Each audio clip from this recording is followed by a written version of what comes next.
So in a while, I'm supposed to meet up with my younger brother, and me and him, we've become a lot closer over the years. We used to be very close. Then he sort of was doing his own thing, and then we kind of reconnected some years ago, and our bond became so much stronger, almost reinforced. And I feel like he had some maturing to do. I had some maturing to do, but we're in a place now where we really appreciate one another. Every time we hang out, either he pays for the meal or I pay, but we always accommodate one another. It's a great balance we have. But one of the struggles that he has had is feeling like he has been, mistreated by some of the family members over the years. Because he had his own unique struggles, he kind of feels like he was singled out.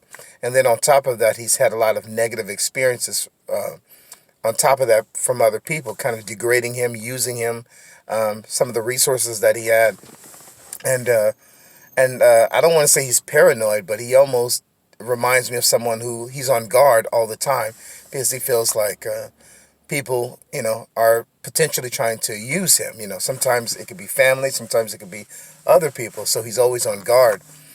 And one of the things that I really was trying to share with him is that there's nothing wrong with being on guard because, you don't want to be a fool and be used and abused by this world. I mean, this is a crazy, sick world that we live in, and I just read articles today about, a little girl committed suicide. I think she was a teenager because she was gone for I don't know how many weeks or months, but she was retrieved from this child trafficking ring or whatever, but she couldn't even handle, life in society again because she's done and been through so much that she couldn't recover from it, and she killed herself. It's a Latin girl. I forgot the details, but it's really sad. So we live in a crazy world that will eat you up and spit you out if you're not careful. Whether you're a man or a woman. But I was trying to give some guidelines to my brother recently when we were talking on the phone about how do I handle difficult situations, sometimes with challenging people. And one of the things I explained to him is that I really think it's important that we ask questions to understand what a person's perspective is, or even their intentions and motives, because sometimes it's easy for us to hear somebody say something and interpret it as something negative. And instead of doing that, and I have to train myself to do this over time, it takes time, but simply ask questions, like, hey, what do you mean by that in that comment? Or, what inspired you to say that? Or, could you be a little bit more clear? Could you help me understand where you're coming from? And ask questions that really draws out more of a person's ideas and intentions and thoughts instead of kind of misinterpreting them and maybe getting like half of the understanding and then interpreting it as negative. And so it's something I've learned to do. And when I do that, when I kind of take the time to actually ask questions, I find that there are some people that are not always even prepared to answer those questions because they haven't thought out their own ideas. But it really changes the entire dynamic of a conversation when you ask questions.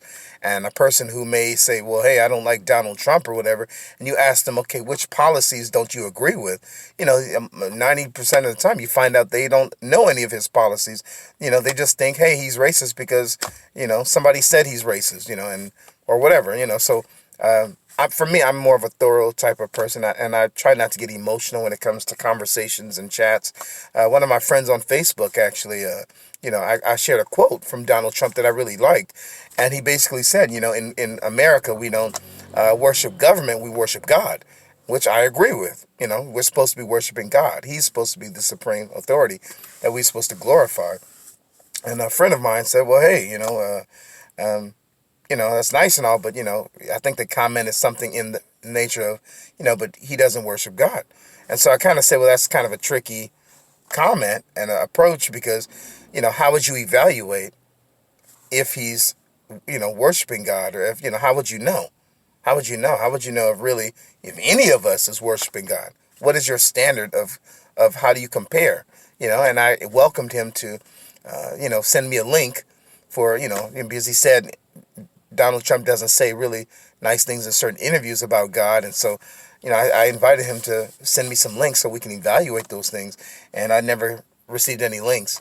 And I'm not saying, I'm all full front Trump supporter, but I do agree with some of his views, like on abortion. He's against it, and acknowledging God, and I like uh, his support for Israel or his tax cut policy. So there's a lot of things I do agree with, but there's certain tweets that he shares I don't agree with. And yeah, he could be immature in certain arenas, and I think a lot of the people in my Christian faith even identify him as more so a baby Christian, not a mature Christian, because he doesn't seem like he's conducting himself always in the most polished way. But I do like his confidence. I will say that I admire that about it. But that which that goes into another thing, that I encourage my brother to be confident with what you say and understand the dynamic of what you want to express with people and not being a victim all the time. Because my mom had the same issues. She had issues when she was growing up, still being a teacher, working with children. And she went to a school where some of the staff, very educated, very polite, nice staff, they actually helped her overcome this. And now she's more thorough with her discussions. And this is sort of something that I learned from her, is to be more thorough with my talks with people instead of jumping to conclusions and getting emotional. And so I will ask questions. I don't mind correcting people if they're wrong. I don't mind loving on people and expressing my gratitude towards them, and all that good stuff. But yeah, it's just very important to just not be so sensitive to certain things and simply ask questions. You don't have to attack people. Just ask people so they can pull out and bring out their intentions, and we can get a better understanding of their perspective. All right, guys. God bless you.